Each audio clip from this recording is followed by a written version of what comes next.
Hello everyone, welcome.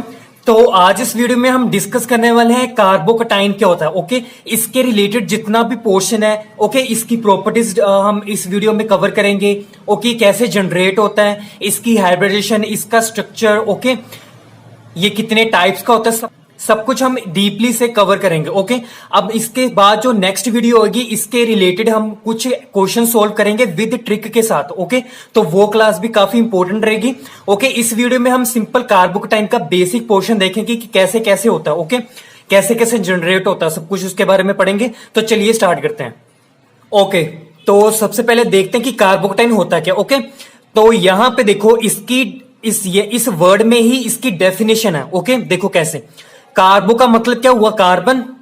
कार्बो का मतलब हुआ कार्बन।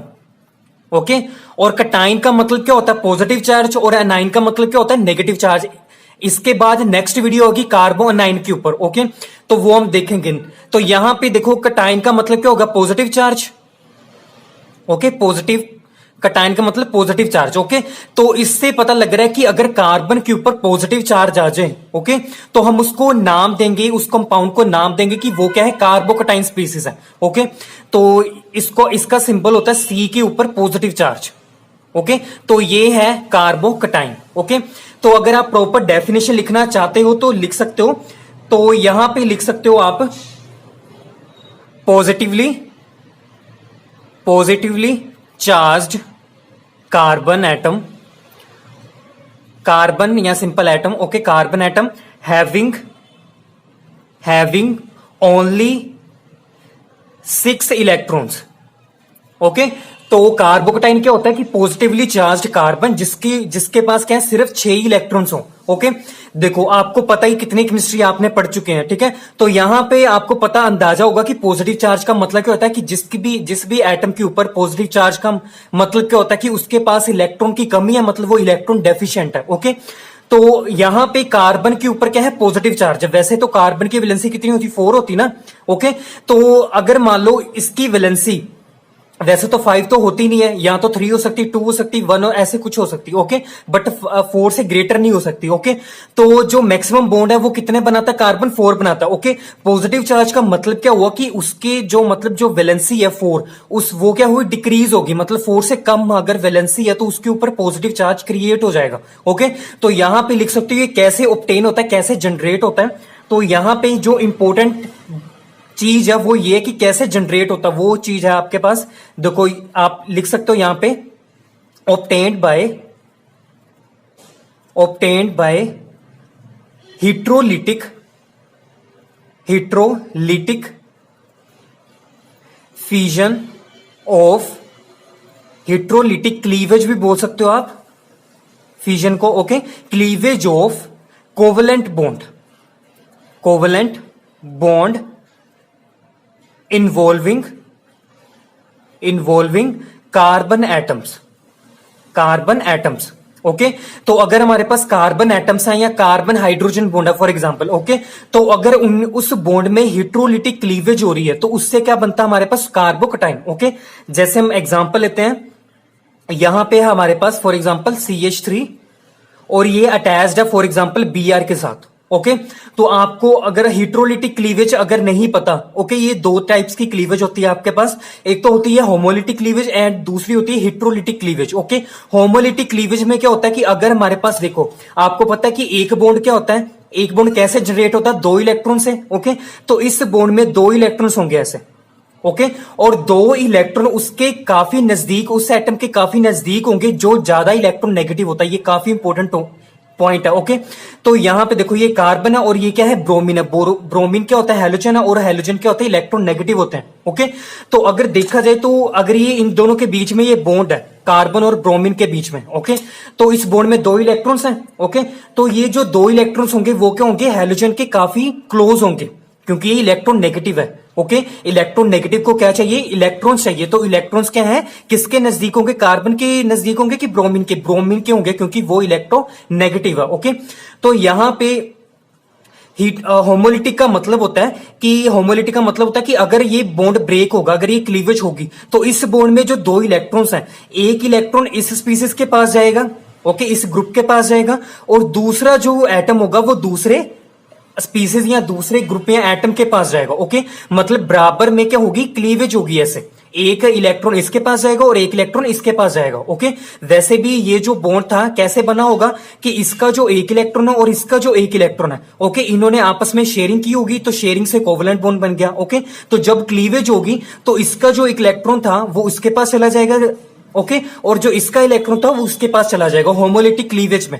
बट हेटेरोलिटिक में ये क्या होगा, डिफरेंट होगा। इसमें क्या होता है कि अगर एक बॉन्ड में दो इलेक्ट्रॉन्स हैं, ओके, जो ज्यादा इलेक्ट्रॉन नेगेटिव होगा उसकी तरफ बॉन्ड क्लीव होगा। उसके पास जो दो इलेक्ट्रॉन्स होंगे उस बॉन्ड में, वो क्या होंगे, उस इलेक्ट्रॉन के पास में ही जाएंगे, उसके पास से ही क्लीव्ड होंगे। तो अगर यहां पे देखो ये इलेक्ट्रॉन नेगेटिव है, ओके, तो इलेक्ट्रॉन नेगेटिव अगर हमने यहां पे हेटेरोलिटिक क्लीवेज करानी तो कैसे होगी, ऐसे ब्रेकडाउन होगा ये, ऐसे कि मतलब जो बॉन्ड में दो इलेक्ट्रॉन्स थे, ओके, वो ब्रोमीन ने ही ले लिए, और यहां पे जो इसके पास इसका भी जो इलेक्ट्रॉन था ना वो ब्रोमीन ने ले लिया। अब इसके ऊपर क्या आ गया, पॉजिटिव चार्ज, क्योंकि इसकी वैलेंसी जो अब 4 थी पहले, अब कितनी होगी, 3 होगी, तो इसकी वजह से पॉजिटिव चार्ज आ गया। ओके, तो आप ऐसे लिख सकते हो यहां पे कि यहां पे ये इलेक्ट्रॉन नेगेटिव था, तो इलेक्ट्रॉन नेगेटिव ने अपने दोनों इलेक्ट्रॉन, ऐसे इलेक्ट्रॉन नेगेटिव ने इसे बॉन्ड में जो दो इलेक्ट्रॉन से अपने साथ ले लिए। ओके, लीव हो गया, लेफ्ट हो गया, और यहां पे बन गया हमारे पास कार्बन को पॉजिटिव चार्ज। ओके, ये रेस्ट ऑफ अदर्स ऐसे ही रहेंगे, हाइड्रोजन इसके साथ अटैच्ड। ओके, अब सिंपल क्या था कि वैलेंसी 4 थी पहले कार्बन की, 1 2 3 एंड 4, बट यहां पे हेटेरोलिटिक क्लीवेज होने के बाद क्या हुआ कि ये बॉन्ड ब्रेक हो गया, और बॉन्ड ब्रेक होने से कितने बॉन्ड रह गए, 3, और 3 मतलब क्या होगी, इसकी वैलेंसी 3 होगी, मतलब लेस देन 4। तो जब लेस देन 4 होगी तो उसके ऊपर क्या आएगा, पॉजिटिव चार्ज।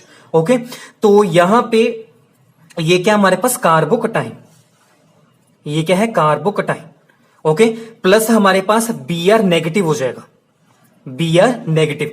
अब नेगेटिव का मतलब क्या होता है, दो इलेक्ट्रॉन्स। ओके, ये दो इलेक्ट्रॉन्स यही शो कर रहा है, जो नेगेटिव चार्ज है ना, ये नेगेटिव चार्ज ये दो इलेक्ट्रॉन्स को रिप्रेजेंट कर रहा है। ओके, तो यहां पे ये हमारे पास प्रोडक्ट बन गया CH3 positive and Br negative. तो ये थी फॉर्मेशन ऑफ कार्बोकटाइन। कैसे होता है, इंपॉर्टेंट थी, सिंपल हेटेरोलिटिक क्लीवेज की वजह से ही हमारे पास क्या बनता है, कार्बोकटाइन। अब देखो, जब आफ्टर द क्लीवेज, जब बॉन्ड क्लीव हो गया, ओके, उसके ऊपर क्या है, कार्बन के ऊपर पॉजिटिव चार्ज है। मैंने डेफिनेशन में लिखवाया कि कार्बन के ऊपर पॉजिटिव चार्ज और उसके पास कितने होंगे, 6 इलेक्ट्रॉन। अब 6 इलेक्ट्रॉन कैसे हैं, एक बॉन्ड में दो इलेक्ट्रॉन्स होते हैं। ओके, मैंने अभी बताया, तो यहां पे इस बॉन्ड में दो इलेक्ट्रॉन्स होंगे ऐसे, और यहां पे भी दो इलेक्ट्रॉन्स होंगे, और यहां पे भी दो इलेक्ट्रॉन्स होंगे। ओके, तो टोटल कितने हो गए, 2 4 और 2 कितने होगा, 6। तो यहां पे कितने, इसके पास 6 इलेक्ट्रॉन्स है। ओके, तो ऑक्टेट लो आपको पता ही है, ऑक्टेट 3 पता है ना आपको कि हर एटम के पास उसका ऑक्टेट कंप्लीट होने के लिए कितने इलेक्ट्रॉन होने चाहिए, 8 होने चाहिए। अदरवाइज अगर नहीं है, 8 से कम है, तो वो क्या होगा, ऑक्टेट रूल को फॉलो नहीं करेगा और वो इलेक्ट्रॉन डेफिशिएंट होगा, मतलब उसके पास इलेक्ट्रॉन की कमी है। ओके, तो जिसके ऊपर पॉजिटिव चार्ज होता है उसका मतलब क्या होता है कि वो इलेक्ट्रॉन डेफिशिएंट है। ओके, तो यहां पे लिख सकते हो कि जो कार्बोकटाइन होता है वो क्या होता है, इलेक्ट्रॉन डेफिशिएंट। तो ये क्या है, इलेक्ट्रॉन डेफिशिएंट स्पीसीज है। ओके, तो जो कार्बोकटाइन है वो क्या है, इलेक्ट्रॉन डेफिशिएंट स्पीसीज। ओके, अब हम देखते हैं इसकी हाइब्रिडेशन क्या होगी। ओके, तो देखो अब इसकी हाइब्रिडेशन क्या होगी, देखो 1 2 एंड 3 आया ना, तो 3 के लिए क्या होता है, sp2। ओके, sp2, तो इसकी जो हाइब्रिडेशन है वो क्या है, sp2। ओके, वैसे अगर ये होती, यहां पे 4 वैलेंसी होती, तो जैसे आपने एग्जांपल की होगी CH4 की, तो CH4 तो बहुत कॉमन मॉलिक्यूल है ना, तो सबको इसके बारे में पता होता है। ओके, इसकी हाइब्रिडेशन तो कॉमन होती है, sp3 होती है, बट यहां पे एक बॉन्ड लेस हो गया। ओके, यहां पे एक बॉन्ड इन है, तो यहां पे अगर sp3 थी, तो अगर ये एक बॉन्ड मिस हो गया, ठीक है, मिसिंग है एक बॉन्ड, तो यहां पे क्या होगा, अगर ये 3 था तो अब कितना हो गया, 2 हो जाएगा ना, p2 हो जाएगा, दैट इज sp2 हाइब्रिडेशन होगी। ओके, तो आपको पता है कि जिसकी हाइब्रिडेशन क्या होती है, sp2 होती है, तो उसका जो हमारे पास ज्योमेट्री होती है, वो ज्योमेट्री क्या होती है, trigonal planar, trigonal planar geometry. Okay, और क्या होती है हमारे पास, जैसे BF3 है, ओके, BCl3 है, BH3 है, वो सभी क्या होते हैं, ट्राइगोनल प्लेनर होते हैं। ओके, ऐसे होते हैं ना, सिमेट्रिकली, और इनमें बॉन्ड एंगल कितना होता है, 120 डिग्री। ये भी 120 होता है, ये भी 120 और ये भी 120। ओके, और इसका जो समअप होता है कितना आ गया, 360 डिग्री। ओके, तो ये इन तीनों एंगल्स का सम कितना है, 360। ओके, तो मतलब ये अगर sp2 हमारे पास हाइब्रिडेशन होती है वो उसकी जो ज्योमेट्री होती है वो क्या होती है उस मॉलिक्यूल की, ट्राइगोनल प्लेनर, और उतना बॉन्ड एंगल कितना होता है एटम्स के बीच में, 120 डिग्री। तो ओके, तो इसके तो ये जो हमारे पास स्ट्रक्चर जनरेट हुआ कार्बोकेटाइन का, उसकी हाइब्रिडेशन क्या है, sp2, ठीक है, और वो किसके साथ रिजेंबलेंस आ रही है, BH3 के साथ। ओके, तो इसका जो स्ट्रक्चर होगा इसकी हाइब्रिडेशन क्या है, sp2 है। जो BH3 है इसकी हाइब्रिडेशन क्या है, sp2 है, इसकी भी sp2 है, तो इसका जो स्ट्रक्चर होगा इसके साथ ही होगा, इसके साथ रिजेंबलेंस होगा। ओके, तो इसका स्ट्रक्चर भी ऐसे ही बनेगा। तो इसका स्ट्रक्चर देखते हैं क्या होगा। यहां पे हमारे पास कार्बन, ओके, और ऐसे हाइड्रोजन अटैच कर दो, और यहां पे हाइड्रोजन और यहां पे हाइड्रोजन। ओके, और ये एंगल कितना होगा, 120, ये भी 120 होगा और ये भी 120 होगा। ओके, तो ये क्या हमारे पास CH3 पॉजिटिव है। अब पॉजिटिव को ऐसे नहीं दिखाना, पॉजिटिव को आप ऐसे लिख सकते हो, जिसको देखो ऐसे बना सकते हो इसको, ये जस्ट रफली था, आपको ये आपने ड्रॉ नहीं करना, ये आपने ड्रॉ करना। ओके, अब यहां पे क्या है, पॉजिटिव चार्ज है। ओके, या देखो यहां पे CH4 था, ठीक है, CH4 में क्या था, sp3 था हाइब्रिडेशन, बट यहां पे क्या है, sp2 है, मतलब इसका जो p होगा एक खाली होगा, एम्प्टी होगा ना। ओके, तो क्या होगा, इसका एम्प्टी एक p ऑर्बिटल होगा, जिसको हम ऐसे शो करेंगे। ओके, तो ये होगा, इसको आप लिख सकते हो empty, empty unhybridised, empty unhybridised. अब अनहाइब्रिडाइज्ड का मतलब क्या होता है, अनहाइब्रिडाइज्ड ऑर्बिटल। ओके, देखो अब यहां पे क्या है, ये क्या है, एम्प्टी p ऑर्बिटल है। ओके, ये क्या है, एम्प्टी अनहाइब्रिडाइज्ड p ऑर्बिटल है। अनहाइब्रिडाइज्ड का मतलब क्या होता है, जो हाइब्रिडाइज ना हो, मतलब जो हाइब्रिडेशन में पार्टिसिपेट ना करे। ओके, तो यहां पे ये तो पार्टिसिपेट ही नहीं करना ना हाइब्रिडेशन में, अगर करता तो sp3 होता, जैसे यहां पे CH4 में था। ओके, तो अगर हमने इसमें इस केस में बोलना ना कि इसकी जो हाइब्रिडेशन होगी वो sp3 है, तो जो p होगा वो हाइब्रिडाइज्ड होगा, बट यहां पे pa जो p है वो क्या एम्प्टी है, वो क्या हाइब्रिडेशन में पार्टिसिपेट नहीं कर रहा, इसी वजह से क्या है, अनहाइब्रिडाइज्ड वर्ड लिखा हुआ है यहां पे। ओके, तो ये है इसका CH3 पॉजिटिव का स्ट्रक्चर। ओके, तो यहां पे तो ये हो गया, हमने यहां पे इसका स्ट्रक्चर तो एक्सप्लेन कर दिया। ओके, अब हम देखेंगे इसकी टाइप्स क्या क्या हैं। ओके, तो ये तो थी इसकी प्रॉपर्टीज कि ये क्या होता है, पॉजिटिवली चार्ज कार्बन है जिसके पास 6 इलेक्ट्रॉन्स है, और ये कैसे जनरेट होता है, हिट्रोलिटिक फ्यूजन से। ओके, और ये क्या है, इसके ऊपर पॉजिटिव चार्ज हो, तो इसी वजह से इलेक्ट्रॉन डेफिशिएंट है। फिर हमने इसकी देखी थी हाइब्रिडेशन क्या थी, sp2 से हमें पता चला कि इसकी ज्योमेट्री ट्राइगोनल प्लेनर है, और ट्राइगोनल प्लेनर ज्योमेट्री से हमें स्ट्रक्चर आ गया ड्रॉ करना। ओके, तो यहां पे आप पॉजिटिव चार्ज ड्रॉ करना। ओके, तो ये था इसका CH3 पॉजिटिव का स्ट्रक्चर। अब हम देखेंगे इसकी टाइप्स कि जो कार्बोकेटाइन होता है वो कितने टाइप्स का होता है। ओके, जैसे यहां पे देखो, फर्स्ट हम देखते हैं, अगर मान लो ये कार्बन है, ओके, इसके साथ अटैच्ड है 3 हाइड्रोजन ऐसे, और यहां पे है पॉजिटिव चार्ज। एक तो ये पॉसिबिलिटी हो सकती है, दूसरी पॉसिबिलिटी क्या हो सकती है कि कार्बन के साथ अगर एक R अटैच किया जाए। ओके, R क्या होता है, एल्काइल ग्रुप। ओके, और rest of others are hydrogen, यहां पे पॉजिटिव। ओके, नेक्स्ट पॉसिबिलिटी क्या हो सकती है, 2 अगर R अटैच्ड हो जाए और एक हाइड्रोजन रहे, ऐसे positive charge. Okay, next last possibility क्या हो सकती है कि तीनों ही R हो ऐसे। ओके, कि मतलब 3 के 3 जो हाइड्रोजन है रिप्लेस हो गए हमारे 3R के साथ, अल्काइल ग्रुप के साथ। ओके, तो ये हमारे पास 4 स्ट्रक्चर हो सकते हैं, 4 पॉसिबिलिटी हो रही, तभी हमने 4 स्ट्रक्चर ड्रॉ किए हैं। तो 4 स्ट्रक्चर है, इसी वजह से ये क्या होता है, 4 टाइप्स का होता है। तो ये टाइप्स थे हमारे पास। ओके, तो अब ये क्या है, डिफरेंट टाइप्स के हैं, तो इनका डिफरेंट नेम भी होगा। ओके, तो ये जो होता है इसका नेम होता है हमारे पास मिथाइल, ये होता है हमारे पास मिथाइल। मिथ का मतलब क्या होता है, एक कार्बन होता है ना। ओके, मिथाइल का होता है CH3 होता है, वैसे आपको पता ही है। तो ये क्या है, मिथाइल है। ओके, तो ये जो है यहां पे देखो, अब यहां पे इसके साथ एक R अटैच्ड है। ओके, तो जब कार्बोकेटाइन के साथ इसके साथ एक एल्काइल ग्रुप अटैच्ड है, मतलब एक R अटैच्ड हो, तो उसको हम बोलते हैं कि वो क्या है, प्राइमरी कार्बोकेटाइन है। ओके, ये क्या है, प्राइमरी का मतलब 1 डिग्री। ओके, तो जब 2 अटैच्ड होंगे इसके साथ, तो हमने को बोलना वो है सेकेंडरी, डेट इज 2 डिग्री। तो जब 3 अटैच्ड होंगे तो उसको बोलना हमने tertiary, that is 3 degree. Okay, तो ये तो थे इसकी अलग अलग टाइप्स। ओके, अब हम देखेंगे, देखो कितने सारे डिफरेंट डिफरेंट कार्बोकेटाइंस हैं। ओके, कोई एक स्टेबल होगा, कोई लीस्ट स्टेबल होगा, कोई ठीक है, कोई मोस्ट स्टेबल होगा, सबसे ज्यादा स्टेबल होगा, कोई मोर स्टेबल होगा, उससे थोड़ा सा कम स्टेबल होगा, और कोई ऐसा होगा वो सबसे कम लीस्ट स्टेबल होगा, सबसे ही कम क्या होगा, स्टेबल होगा। तो वो हमने अब स्टेबिलिटी देखनी है। ओके, तो स्टेबिलिटी शुरू करने से पहले मैं आपको एक इंपॉर्टेंट चीज बताना चाहता हूं। ओके, एक डिफरेंट चीज बताना चाहता हूं। देखो, ये सब चीजें तो हर कोई आपको पढ़ा देगा। ओके, हर वीडियो में ये अवेलेबल होगा जो मैं पढ़ा रहा हूं, बट जो डिफरेंट चीज होती है वो कोई कोई बताता है। ओके, तो डिफरेंट चीज ये है कि जो हमारे पास कार्बोकेटाइन होता है ना, वो दो तरह का होता है। ओके, ये आपको नई चीज आप लगेगी कि क्या चीज है, बट ये जो कार्बोकेटाइन होता है वो दो तरह का होता है। एक तो होता है क्लासिकल और दूसरा होता है हमारे पास non classical.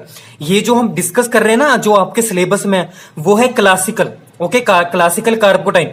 Okay, classical carbocation की हमने हाइब्रिडेशन चेक कर ली कि sp2 होती है और ये इलेक्ट्रॉन डेफिशिएंट होता है, इसके पास 6 इलेक्ट्रॉन होते हैं। ओके, बट जो नॉन क्लासिकल होता है ना, उसके पास 8 इलेक्ट्रॉन्स होते हैं। देखो, अब इसके पास 8 इलेक्ट्रॉन्स है, तब भी ये क्या है, कार्बोकेटाइन, इसके ऊपर पॉजिटिव चार्ज है। ओके, बट ये आपके सिलेबस में नहीं है, तो मैं जस्ट आपको सिंपल नॉलेज के लिए बता रहा हूं, वो हमने डिस्कस नहीं करना। ओके, जो नॉन क्लासिकल होता है उसके पास 8 इलेक्ट्रॉन्स होते हैं। ओके, और ये जो हमारे पास नॉन क्लासिकल, अगर देखो 8 इलेक्ट्रॉन्स हैं, ओके, तो इसका ऑक्टेट कंप्लीट होगा ऑटोमेटिकली। ओके, तो जो नॉन क्लासिकल होगा उसके पास 8 इलेक्ट्रॉन है, और जो हमारे पास क्लासिकल उसके पास 6 इलेक्ट्रॉन है। ओके, तो दोनों में से स्टेबल कौन सा होगा, 8 वाला ही होगा ना, क्योंकि उसके पास 2 एक्स्ट्रा इलेक्ट्रॉन्स हैं। ओके, तो जो नॉन क्लासिकल कार्बोकेटाइन होता है वो ज्यादा स्टेबल होता है देन क्लासिकल से। ओके, अब देखो, यहां पे हमने बोला कि जो क्लासिकल कार्बोकेटाइन होता है उसकी जो हाइब्रिडेशन होती है वो क्या होती है, sp2 होती है, और ज्योमेट्री क्या होती है, ट्राइगोनल प्लेनर। बट जो हमारे पास, मैंने बोला कि जो नॉन क्लासिकल है वो 8 इलेक्ट्रॉन्स का होता है। ओके, 8 इलेक्ट्रॉन्स होते हैं उसके पास, जैसे CH4 के साथ था। ओके, इसकी हाइब्रिडेशन क्या थी, sp3। तो जब किसी के पास, तो यहां पे देखो, जो नॉन क्लासिकल होगा वो किसके साथ रिजेंबलेंस में आएगा, CH4 के साथ। ओके, क्योंकि इसके पास भी 8 इलेक्ट्रॉन्स होते हैं, इसके पास भी 8 इलेक्ट्रॉन्स होते हैं, उसके पास भी 8 इलेक्ट्रॉन्स होते हैं। ओके, तो दोनों की हाइब्रिडेशन क्या होगी, sp3 होगी। तो अगर इसका जो हमारे पास इसकी ज्योमेट्री क्या होती है, टेट्राहेड्रल होती है ना ज्योमेट्री, तो उसकी भी क्या होगी, टेट्राहेड्रल ज्योमेट्री होगी। ओके, तो ये थी आपके नॉलेज के लिए। अब हम देखेंगे इसकी स्टेबिलिटी की, क्या क्या स्टेबिलिटी होती है हमारे डिफरेंट डिफरेंट कार्बोकेटाइंस की। ओके, तो इसी में डिस्कस कर लेते हैं।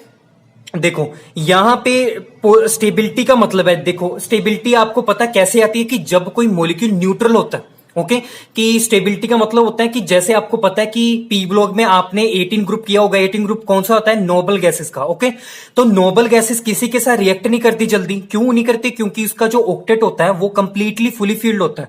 ओके, तो उनको ना इलेक्ट्रॉन की कमी होती है। ओके, ना उनको इलेक्ट्रॉन देना होता है, ना लेना होता है इलेक्ट्रॉन। ओके, तो यहां वहां पे ना लॉस ऑफ इलेक्ट्रॉन होता है, ना गेन ऑफ इलेक्ट्रॉन होता है। तो इसी वजह से क्या होते हैं, लेस रिएक्टिव होते हैं, रिएक्ट ही नहीं करते किसी के साथ। ओके, बट क्या होता है कि जो जिनोन होता है वो आपको पता ही है कि O2 ऑक्सीजन और F2 के साथ रिएक्ट करता है तो कंपाउंड बनाता है। ओके, वो एक्सेप्शन केस आया था थोड़ा सा, बट आपको पता है कि नोबल गैसेस क्या होती हैं, स्टेबल होती है, इसी वजह से क्या होती है, वो रिएक्ट नहीं करती। ओके, तो आपको पता है कि स्टेबिलिटी के लिए क्या होना चाहिए कि हर कोई जो हमारे पास एटम या मॉलिक्यूल है वो स्टेबल होना चाहता है। स्टेबल से क्या होगा कि उसकी एनर्जी लेस होगी। ओके, वो तभी स्टेबल होगा। एनर्जी लेस कब होगी, जब वो उसके पास कंप्लीटली फुली फिल्ड उसका ऑक्टेट होगा, कंप्लीट इलेक्ट्रॉन से। ओके, उसके पास 8 इलेक्ट्रॉन, उसका ऑक्टेट कंप्लीट हो। ओके, तभी वो स्टेबल हो सकता है। ओके, बट यहां पे हमने बोला कि इसके पास 6 इलेक्ट्रॉन है, सभी के पास 6 इलेक्ट्रॉन है। ओके, 2 इलेक्ट्रॉन कम है। ओके, उसका इन सभी का ऑक्टेट क्या है, इनकम्प्लीट है। ओके, तो ये क्या करना चाहेंगे, किसी भी तरह से अपना ऑक्टेट कंप्लीट करना चाहेंगे ना,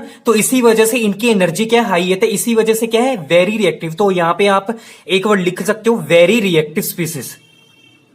तो ये जो कार्बोकेटाइन होते हैं वो क्या होते हैं, वेरी रिएक्टिव। क्यों रिएक्टिव, क्योंकि ये क्या है, हैलोजन की तरह ही बिहेव करते हैं, क्योंकि हैलोजन को भी इलेक्ट्रॉन चाहिए होते हैं, इनको भी इलेक्ट्रॉन चाहिए, क्योंकि उनके ऊपर क्या है, पॉजिटिव चार्ज है, इनका ऑक्टेट है इनकम्प्लीट है, इसी वजह से। ओके, तो यहां पे ये क्या है, वेरी रिएक्टिव है। ओके, तो अपनी रिएक्टिविटी को कम करने के लिए, अपनी एनर्जी को कम करने के लिए, स्टेबिलिटी लाने के लिए वो क्या करेंगे, अपने पॉजिटिव चार्ज को खत्म करना चाहेंगे। ओके, जो इनके ऊपर पॉजिटिव चार्ज है वो किसी तरह से कि ऐसा हो कि कोई इनको इलेक्ट्रॉन दे दे और इनका जो पॉजिटिव चार्ज हो वो खत्म हो जाए, डिस्पर्स हो जाए, तभी वो स्टेबल होंगे। ओके, तो जिसको जल्दी से इलेक्ट्रॉन फटैक से मिलेंगे वो ज्यादा स्टेबल होगा, इसका मतलब यही होगा ना। ओके, तो देखो, बाहर से कोई भी इलेक्ट्रॉन, इनको क्या होंगे, बाहर से भी इलेक्ट्रॉन मिलेंगे न्यूक्लियोफाइल से। ओके, इनको सिस्टम के अंदर से भी इलेक्ट्रॉन मिलेंगे। ओके, वैसे हम डिस्कस करेंगे कि सिस्टम के अंदर से ही इनको इलेक्ट्रॉन मिले तब भी स्टेबिलिटी है। ओके, बाहर से इलेक्ट्रॉन प्रोवाइड ना ही किए जाए। ओके, तो अगर हम देखें कि सिस्टम के अंदर कैसे स्टेबिलिटी आ सकती है, देखो जैसे यहां पे, जैसे हम इसकी एग्जांपल लेते हैं टर्शरी कार्बोकटाइन की। यहां पे क्या है, अल्काइल ग्रुप है। आपको पता है अल्काइल ग्रुप क्या होता है, हमने सब कुछ पढ़ लिया, इंडक्टिव फैक्ट भी पढ़ लिया। इंडक्टिव फैक्ट में मैंने पढ़ाया था कि जो अल्काइल ग्रुप होता है, जितने भी आर ग्रुप होते हैं, वो क्या होते हैं, प्लस सा इफेक्ट शो करते हैं, मतलब इलेक्ट्रॉन डोनेटिंग ग्रुप होते हैं, इलेक्ट्रॉन प्रोवाइड करते हैं किसी भी इलेक्ट्रॉन डेफिशिएंट को। ओके, तो यहां पे ये कार्बन क्या है, इस टाइम इलेक्ट्रॉन डेफिशिएंट है, इसको इलेक्ट्रॉन की कमी है। ओके, इसको इलेक्ट्रॉन चाहिए, तो ये जो एल्काइल ग्रुप्स होंगे वो क्या करेंगे, इलेक्ट्रॉन डोनेट करेंगे इसको। ओके, प्लस सा इफेक्ट शो करेंगे ना, ये ऐसे इलेक्ट्रॉन डोनेट करेंगे इसको। तो यहां पे क्या होगा, इसका जो पॉजिटिव चार्ज होगा बड़ी जल्दी से फटैक से क्या होगा, डिस्पर्स हो जाएगा, खत्म हो जाएगा। क्यों, इसको बैलेंस करने के लिए 3R है इसके पास। ओके, इसके पॉजिटिव चार्ज को बैलेंस करने के लिए, इसके पॉजिटिव चार्ज को खत्म करने के लिए क्या है, इसके पास 3 एल्काइल ग्रुप हैं, और ये एल्काइल ग्रुप इसके पॉजिटिव चार्ज को खत्म कर रहे हैं। कैसे कर रहे हैं, अपना प्लस आई फैक्टर लगा के, अपने इलेक्ट्रॉन्स डोनेट करके। ओके, तो इसी वजह से क्या है, ये क्या है, स्टेबल है। तो ये क्या है, मोस्ट स्टेबल, सभी में से क्या है, मोस्ट स्टेबल है ये। ओके, अब इसकी बात करते हैं स्कैंटर की। इसके पास 2 एल्काइल ग्रुप हैं। ओके, तो ये इसके पॉजिटिव चार्ज को कैसे खत्म करेंगे, अपना प्लस आई फैक्टर शो करके। ओके, लगा के। अब यहां पे देखो इसके पास सिर्फ एक आर है। ओके, थोड़ी सी डिफिकल्टी आएगी, बट ये क्या है कि इसका पॉजिटिव चार्ज खत्म कर देगा। ओके, बट इस केस में देखो ये इंपॉर्टेंट है। अब यहां पे इसके पास कोई भी ऐसा ग्रुप नहीं है, ऐसा कोई एटम नहीं है जो इसके पॉजिटिव चार्ज को खत्म करे, डिस्पर्स करे। ओके, कोई भी ऐसा ग्रुप नहीं है, कोई भी आर ग्रुप प्रेजेंट नहीं है। ओके, तो यहां पे इसका जो पॉजिटिव चार्ज होगा वो ऐसे ही रहेगा। ओके, तो यहां पे ये क्या है, अनस्टेबल है। ये क्या है, अनस्टेबल है, लीस्ट स्टेबल है जिसको आप कह सकते हो। ओके, तो यहां पे क्या है, ये क्या है, मोर स्टेबल, ये भी क्या है, मोर स्टेबल। ये सिंपल आप स्टेबल कह सकते हो। ओके, ये क्या है, मोस्ट स्टेबल, ये मोर स्टेबल, थोड़ा सा इससे कम ही है स्टेबल, ये इससे कम हो गया स्टेबल, इसी वजह से मैंने स्टेबल लिख दिया। और ये सबसे कम स्टेबल है, इसी वजह से ये क्या है, लीस्ट स्टेबल है, या जिसको आप अनस्टेबल कह सकते हो। ओके, क्यों, इसके पॉजिटिव चार्ज को बैलेंस नहीं किया जा सकता। ओके, कोई भी ऐसा एटम नहीं है, कोई भी ऐसा ग्रुप नहीं है जो इसके पॉजिटिव चार्ज को खत्म करते। ओके, तो इसके पॉजिटिव चार्ज को खत्म करने के लिए कोई भी ऐसा ग्रुप चाहिए जो इसके पॉजिटिव चार्ज को खत्म कर दे। तो यहां पे सिस्टम के अंदर तो ऐसा कोई ग्रुप नहीं है कि इसके पॉजिटिव चार्ज को खत्म करे, तो इसको क्या करना पड़ेगा, बाहर से ही इलेक्ट्रॉन लेने पड़ेंगे। ओके, तो क्या होगा, अगर हमने अगर देखना हो नॉलेज के लिए कि कौन जल्दी फटैक से रिएक्शन देगा न्यूक्लियोफिलिक वाली, तो कौन देगा, ये वाला, मिथाइल वाला। क्यों, क्योंकि इसका जो पॉजिटिव चार्ज है वो खत्म नहीं हुआ। ओके, इसको नेगेटिव चार्ज चाहिए, और न्यूक्लियोफाइल के पास क्या होता है, नेगेटिव चार्ज, और उसको पॉजिटिव चार्ज चाहिए होता है। ओके, तो न्यूक्लियोफाइल अगर आएगा भी, अगर फॉर एग्जांपल मान लो सिस्टम में हमारे पास ये 4 कार्बोकटाइन प्रेजेंट है। ओके, और सिस्टम में एक न्यूक्लियोफाइल आया। ओके, इसने अटैक करना किसी के ऊपर, तो फटैक से किसके ऊपर जल्दी अटैक करेगा, इसके ऊपर। ओके, क्यों, इसके ऊपर क्यों नहीं करेगा, क्योंकि इसका जो पॉजिटिव चार्ज है वो कम है इससे। ओके, और इसको क्या चाहिए, पॉजिटिव चार्ज ही चाहिए, और जिसकी तरफ पॉजिटिव चार्ज ज्यादा मिलेगा उसकी तरफ ही जाएगा। ओके, उसकी तरफ ये अटैक करेगा, तो ये क्या है, जल्दी से फटैक से अटैक करेगा इसके ऊपर। ओके, तो ये जो मिथाइल वाला है वे जल्दी से क्या करेगा, फटैक से न्यूक्लियोफिलिक एडिशन रिएक्शन देगा। ओके, तो ये तो थी इसकी स्टेबिलिटी की, सबसे ज्यादा स्टेबल क्या, अगर हमने ऑर्डर लिखना हो स्टेबिलिटी का, तो सबसे आगे कौन आएगा हमारे पास, tertiary, greater than 2 degree, greater than 1, and आपस फिर आएगा हमारे पास मिथाइल। तो ये आपने भूलना नहीं है, ये काफी इंपॉर्टेंट है, और नेक्स्ट वीडियो में हम कवर करेंगे इसके विद रिस्पेक्ट टू एग्जांपल। तो ये ऑर्डर आपके लिए इंपॉर्टेंट है, तो आपने याद रखना है। ओके, ओके, तो हमने यहां पे तो हमने डिस्कस कर ली इन सभी कार्बोकटाइन्स की stability. Okay, on the basis of plus I factor of alkyl group. Okay, but मैं अगर आपको कहूं कि ये क्या है, अपना प्लस आई फैक्टर ना लगाकर प्लस एच फैक्टर लगा रहे हो, तो क्या होगा। ओके, तो आप तो बोलोगे कि सर आपने तो अभी बोला कि प्लस आई फैक्टर लगाते हैं एल्काइल ग्रुप तभी स्टेबिलिटी आती है। हाँ, ये ठीक है, बट अपना जो एल्काइल ग्रुप्स होते हैं, जो एल्काइल ग्रुप्स होते हैं, अपना प्लस एच इफेक्ट ज्यादा डोमिनेट करते हैं देन प्लस आई इफेक्ट से। ओके, तो एच का मतलब क्या होगा, हाइपर कॉन्जुगेशन। ये हाइपर कॉन्जुगेशन मैंने ऑलरेडी पढ़ा दिया हुआ है, वीडियो कवर की हुई मैंने, तो अगर आपने नहीं देखी है तो आप डिस्क्रिप्शन में लिंक है, आप वहां से देख सकते हो, या आई टैब पर क्लिक करके आप वहां से देख सकते हो। ओके, तो देखो अगर हम इनको एक्सप्लेन करें इनके प्लस एच इफेक्ट से, वो क्या होगा, देखो सबसे पहले हम ड्रॉ करते हैं टर्शरी के लिए, ओके, टर्शरी को एक्सप्लेन करते हैं on the basis of plus H effect. तो सबसे पहले हम ड्रॉ करते हैं टर्शरी कार्बोकेटाइन। तो ये लिया हमने कार्बोकेटाइन, ओके, इसके साथ अटैच्ड है CH3 और यहां पे है CH3 और इस CH3 के साथ इसको हम खोल देते हैं, ऐसे ओपन कर देते हैं CH3 को ऐसे, ओके। तो ये हमारा क्या है, टर्शरी कार्बोकेटाइन, क्योंकि इसके साथ क्या है, 3 एल्काइल ग्रुप है, 1 2 और ये 3, ओके। थर्ड वाले को हमने ओपन कर दिया। अब मैंने हाइपर कॉन्जुगेशन में पढ़ाया था कि क्या होता है कि जैसे यहां पे पॉजिटिव चार्ज अगर जनरेट हुआ कार्बन के ऊपर, ओके, इसकी जो एडजेसेंट पोजीशन पे कार्बन होगा, मतलब इसके विद रिस्पेक्ट टू जो नेक्स्ट कार्बन होगा, मतलब ये भी हो सकता है, ये भी हो सकता है और ये भी हो सकता है, ओके। उसके साथ, उस कार्बन के साथ अगर जो हाइड्रोजन होंगे, ओके, उनको हम क्या बोलते थे, अल्फा हाइड्रोजन। तो ये सभी क्या है, अल्फा हाइड्रोजन है, ये सभी क्या है, अल्फा हाइड्रोजन है, ओके। तो टोटल काउंट करना कितने अल्फा हाइड्रोजन है, ये हमारे पास अल्फा कार्बन हो गया, ओके, क्योंकि जो हमारे पास जो एडजेसेंट पोजीशन पे होंगे ना वो कार्बन, वही अल्फा होंगे, ओके। जो उसके एडजेसेंट पे होंगे वो बीटा होंगे और जो उनके एडजेसेंट पे होंगे वो हो गए हमारे पास गामा, ऐसी डेल्टा एक्सेट्रा हो गए, ओके। तो ये हमारा क्या है, कार्बोकेटाइन है, इसकी एडजेसेंट पोजीशन पे क्या है, ये वाला कार्बन है, तो ये अल्फा हो गया, ओके। ये भी क्या है, ये वाला कार्बन पे, कार्बन भी क्या है इसके with respect two adjacent position पे, तो ये भी अल्फा हो गया और ये भी अल्फा हो गया, ओके।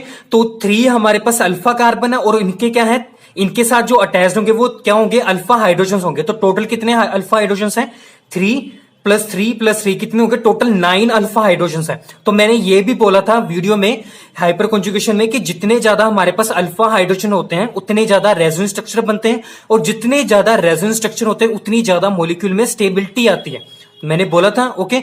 तो देखो यहां पे अगर हम इसकी हाइपर कॉन्जुगेशन दिखाएं तो कैसे होगी, ये क्या होगा, ये जो हाइड्रोजन होगा ना, ये वाला, ये पार्टिसिपेट करेगा हाइपर कॉन्जुगेशन में। देखो ये ऐसे ब्रेक होगा, मतलब ये जो 2 इलेक्ट्रॉन्स थे ये यहां पे आ गए, ओके। मतलब ये जो बॉन्ड था इसमें 2 इलेक्ट्रॉन्स थे, एक कार्बन का था और एक हाइड्रोजन का था, ठीक है। बट यहां पे क्या हुआ कि 2 इलेक्ट्रॉन्स क्या होंगे, कार्बन ने ले लिए, ओके। इसके ऊपर क्या आ गया, नेगेटिव चार्ज आएगा ना ऐसे, क्योंकि देखो ये कार्बन हो गया, ये हाइड्रोजन था और यहां पे है पॉजिटिव चार्ज, ओके। अब इस बॉन्ड में क्या है, 2 इलेक्ट्रॉन्स हैं ऐसे, ओके। तो यहां पे क्या होगा, हेटेरोलिटिक क्लीवेज होगी, मतलब ये जो 2 इलेक्ट्रॉन्स होंगे कार्बन के पास रहेंगे और ये हाइड्रोजन ऐसे पॉजिटिवली चार्ज्ड लीव हो जाएगा, लेफ्ट हो जाएगा, ओके। तो यहां पे हो गया हमारे पास जो 2 इलेक्ट्रॉन्स थे कार्बन के ऊपर आ गए, तो ये हो गया कार्बन नेगेटिव और इसके साथ हो गया कार्बन पॉजिटिव। अब ये नेगेटिव और पॉजिटिव ने क्या करना है, अट्रैक्ट होना है, ओके। अट्रैक्ट से क्या होगा, बॉन्ड बनेगा। तो कार्बन और कार्बन के बीच में क्या होगा, चार्जेस की वजह से क्या होगा, डबल बॉन्ड बन जाएगा ऐसे, ओके। एक तो पहले था, ओके। अब दूसरा किसकी वजह से हो गया, नेगेटिव और पॉजिटिव की वजह से। तो यहां पे इन दोनों कार्बन के बीच में क्या बनेगा, डबल बॉन्ड बनेगा, ओके। तो कैसे बनेगा, देखो ये कार्बन, यहां पे double bond carbon, okay, attached with CH3, यहां पे भी CH3 और यहां पे आ गया हमारे पास ये H और एक ये H, ओके। और यहां पे जो 2 इलेक्ट्रॉन्स है यहां पे आ गए और यहां पे बन गया हमारे पास H पॉजिटिव, ओके। अब क्या होगा, दूसरा केस क्या होगा, अब ये वाला हाइड्रोजन भी पार्टिसिपेट कर सकता है, ऐसे अपने इलेक्ट्रॉन्स दे सकता है, तो यहां पे भी डबल बॉन्ड आएगा। तो आप ऐसे ड्रॉ करो, नेक्स्ट केस यहां पे अब H पॉजिटिव बनेगा, कार्बन, ये वाला हाइड्रोजन ऐसे ही रहेगा अब, क्योंकि एक टाइम पे एक ही हाइड्रोजन ने पार्टिसिपेट करना, ओके। तो यहां पे डबल बॉन्ड ऐसे, तो यहां पे CH3, यहां पे भी CH3। अब देखो ये जो पॉजिटिव चार्ज था जब कार्बन के ऊपर था, ओके, जब ये हाइपर कॉन्जुगेशन होगी तो किसके ऊपर आया, हाइड्रोजन के ऊपर, ओके। तो सिस्टम में जब C के ऊपर पॉजिटिव चार्ज था, अब जब हाइपर कॉन्जुगेशन होगी तो हमारे पास पॉजिटिव चार्ज किसके ऊपर आया, अब हाइड्रोजन के ऊपर आ गया, ओके। तो इस कार्बन के और इस कार्बन के बीच में डबल बॉन्ड आ गया, ओके। तो इसका जो पॉजिटिव चार्ज था इस कार्बन के नेगेटिव चार्ज ने खत्म कर दिया, डिस्पर्स कर दिया, ओके। तो इसकी जो स्टेबिलिटी अब इस पॉजिटिव चार्ज की स्टेबिलिटी आ गई ना, ओके। तो मतलब ये क्या होगा, कार्बोटाइन स्टेबल होगा, किसकी वजह से, हाइपर कॉन्जुगेशन की वजह से, ओके।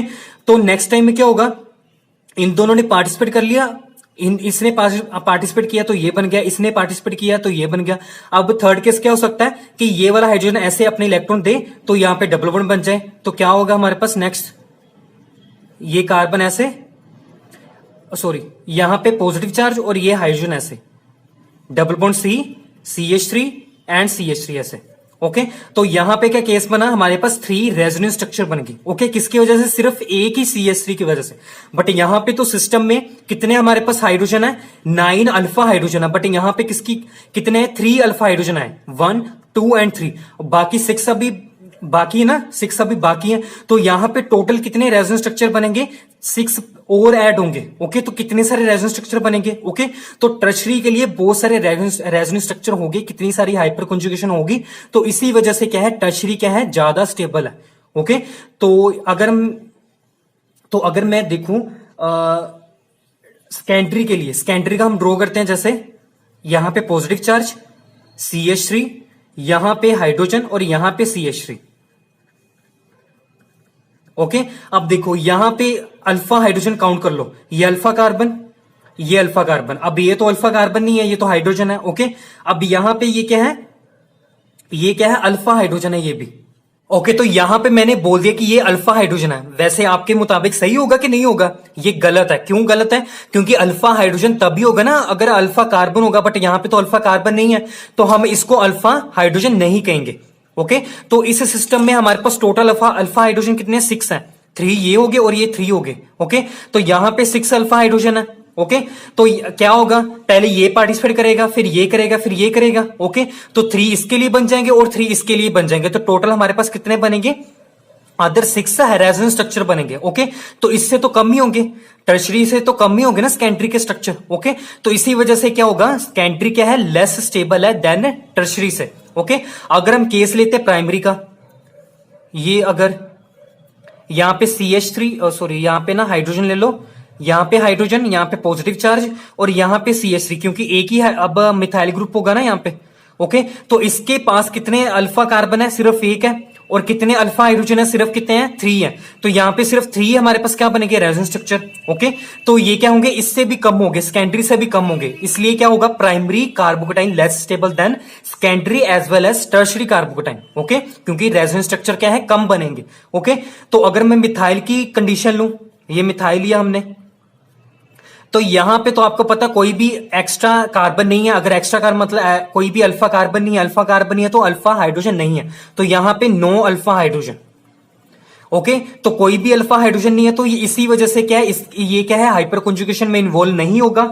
ओके तो ये क्या है, लीस्ट स्टेबल है। ओके तो आपने हमेशा ये याद रखना है कि हमारे पास जो स्टेबिलिटी आती है ना कार्बोकेटाइंस की, वो किसकी वजह से आती है, प्लस एच इफेक्ट की वजह से, मतलब हाइपर कंजुगेशन की वजह से ही आती है। Then plus effect of alkyl group. Okay जो एल्काइल ग्रुप होते हैं वो अपना प्लस एच इफेक्ट ज्यादा डोमिनेट करते हैं देन प्लस आई से। ओके अब हम ना इससे भी डोमिनेट कौन करता है, plus M effect, mesomeric effect. तो ये ऑर्डर काफी इंपॉर्टेंट है कि प्लस एम सबसे आगे होता है। ओके फिर प्लस एच होता है, फिर सबसे पीछे क्या होता है, प्लस आई होता है। इसका ऑर्डर का मतलब ये है कि अगर आपने कोई क्वेश्चन सोल्व करना है, ओके तो सबसे पहले देखो कि उसकी, अगर देखो उस क्वेश्चन में अगर तीनों पॉसिबिलिटी हो सकती हैं कि उसमें प्लस एम इफेक्ट भी हो सकता है, प्लस एच भी हो सकता है, प्लस आई भी हो सकता है। तो आपने क्या करना है, उस क्वेश्चन को सोल्व करना है प्लस एम से, ना कि प्लस एच और ना कि प्लस आई से। ओके तो जो प्लस एम होता है वो ज्यादा डोमिनेट करता है then plus H and plus I. अगर आपको ये भी समझ नहीं आया अभी तक तो नेक्स्ट वीडियो में हम कवर करेंगे एग्जांपल, वहां से आप समझ सकते हो। ओके आपको वहां से समझ आ जाएगा कि ये ऑर्डर का एक्चुअल में मतलब क्या है ये। ओके तो अब इस टॉपिक का लास्ट पार्ट रह गया, वो हम देखेंगे। जैसे हमने ये एग्जाम्पल देखी है ओपन चेन सिस्टम में, अगर मैं एरोमेटिक सिस्टम कंसीडर करूं, ठीक है, तो उसमें भी कार्बोकेटाइन बनेगा ना अपना हमारा। तो यहां पे देखो जैसे हमारे पास एग्जांपल है, देखो एरोमेटिक सिस्टम ने उठाया, ये उठाया, ठीक है। तो यहां पे क्या होगा, जैसे यहां पे CH2 में अगर अटैच कर दूं, ओके, तो इस सिस्टम में देखो बेंजाइल कार्बोकेटाइन बनेगा। इस सिस्टम में बेंजाइल कार्बोकेटाइन बनेगा। वो कैसे बनेगा देखो, तो यहां पे हमारे पास क्या होगा, रेजोनेंस स्ट्रक्चर बनेंगे जैसे यहां पे बने थे। ओके तो देखो यहां पे इस कार्बन की वैलेंसी देखो, यहां पे इस कार्बन के साथ कितने बॉन्ड है, एक ये वाला और 2 ये, 3 बॉन्ड्स है, इसकी वैलेंसी इनकम्प्लीट है। ओके तो क्या होगा, ये इलेक्ट्रॉन डेफिशिएंट है, तो बॉन्ड किसकी तरफ ब्रेक होगा, इसकी तरफ, ऐसे यहाँ पे नेगेटिव चार्ज आएगा ना, ओके। क्यों ऐसे नहीं ब्रेक करना है, ऐसे क्यों नहीं करना, क्योंकि ये ऑलरेडी इलेक्ट्रो पॉजिटिव है।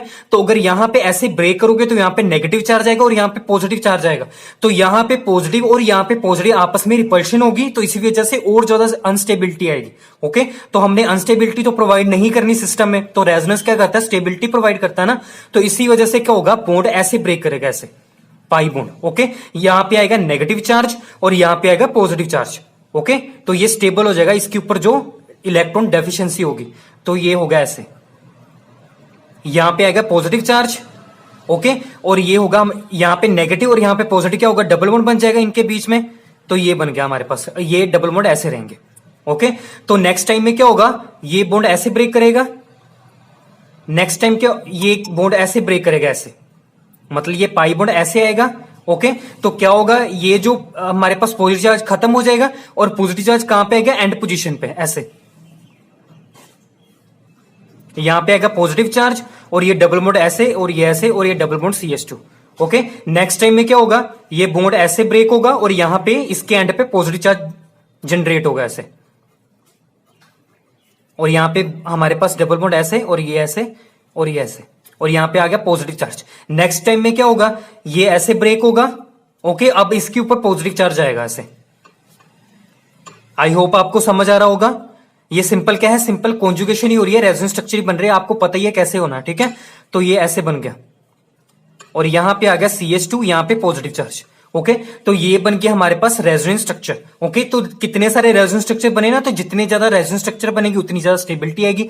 तो पॉजिटिव चार्ज को बैलेंस, तो पॉजिटिव चार्ज क्या होगा, किस किस पोजीशन पे आ रहा है, ऑर्थो पोजीशन पे। देखो यहां पे पॉजिटिव चार्ज आया और यहां पे आया पैरा पोजीशन पे, ओके। ये ऑर्थो पोजीशन, पैरा पोजीशन और ऑर्थो पोजीशन, ओके।